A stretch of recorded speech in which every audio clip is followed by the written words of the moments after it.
প্রথমবারের মতো সিনেমায় অভিনয় করেছেন ছোট পর্দার জনপ্রিয় অভিনেত্রী মেহজাবিন চৌধুরী। আগামী ২০ ডিসেম্বর প্রেক্ষাগৃহে মুক্তি পাচ্ছে এই তারকার প্রথম ছবি প্রিয় মালতী। আর সিনেমার মুক্তিকে কেন্দ্র করে ১৮ ডিসেম্বর বিকেলে প্রচারণায় বের হন অভিনেত্রী। যে প্রচারণায় গিয়ে বিতর্কের মুখে পড়েছেন তিনি। এদিন বিকেলে টিএসসিতে হাজির হন মেহজাবিন। সেখানে বিভিন্ন দেওয়ালে নিজ সিনেমার পোস্টার সাটিয়ে দেন তিনি। এক পর্যায়ে টিএসসির ডাশের দেওয়ালে ২০১৬ সালে ধর্ষণের পর হত্যাকাণ্ডের শিকার সোহাগী জাহান তনুর গ্রাফিতির ওপর পোস্টার লাগাতে দেখা যায় অভিনেত্রীকে। আর এই ঘটনায় চরম সমালোচনার মুখে পড়েন মেহজাবিন চৌধুরী। এত একটা ইম্পর্টেন্ট আর এই মানে যার প্রতি আমরা রেসপেক্ট করি, তার যার সাথে এত বড় একটা ঘটনা ঘটছে, এত ইনজাস্টিস, এটার উপরে যে পড়ে গেছে, শুধু তনুই নয়, দেওয়ালে জুলাই আন্দোলনের গ্রাফিতির ওপরও প্রিয় মালতীর পোস্টার লাগানোর ভিডিও ছড়িয়ে পড়ে সামাজিক যোগাযোগ মাধ্যমে। ছড়িয়ে পড়া সেই ভিডিওতে নেটিজেনরা তীব্র ভাষায় আক্রমণ করেছেন অভিনেত্রীকে। তার মতো একজন তারকা কিভাবে তনু কিংবা জুলাই আন্দোলনের গ্রাফিতির ওপর নিজের পোস্টার লাগিয়ে সিনেমার প্রচারণা করেন, সেই প্রশ্ন তুলেছেন অনেকে।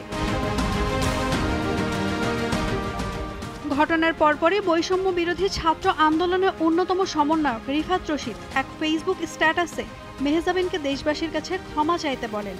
এছাড়া এই সমন্বয়ক ঘোষণা দেন, টিএসসিতে আমরা এই পোস্টার ছিঁড়ব না, মেহজাবিন চৌধুরী আপনি নিজে এসে এই পোস্টার ছিঁড়বেন। তার এই ঘোষণার কিছুক্ষণ পরেই টিএসসিতে হাজির হয়ে নিজ হাতে ডাশের দেওয়ালে গ্রাফিতির ওপর সাটিয়ে দেওয়া প্রিয় মালতী সিনেমার পোস্টার তুলে ফেলেন মেহজাবিন।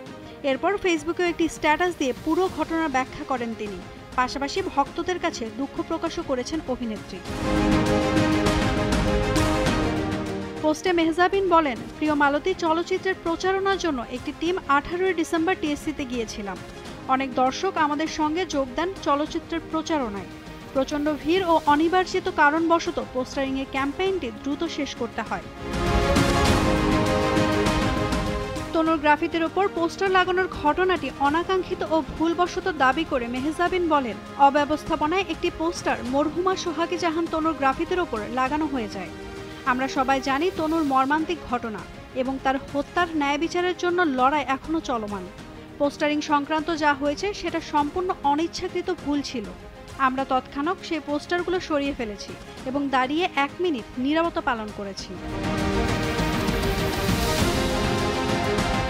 সবশেষে অভিনেত্রী বলেন, আমাদের চলচ্চিত্র আমরা এবং আমাদের সংগ্রামের মূল লক্ষ্যই ন্যায় বিচারের জন্য লড়াই।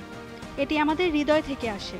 আমরা আশা করি আমাদের অনিচ্ছাকৃত অব্যবস্থাপনাটুকু ক্ষমা সুন্দর দৃষ্টিতে দেখবেন। ধন্যবাদ আপনাদের সকলকে সহযোগিতার জন্য। নাওমিন নাসরিন, ডেইলি সান।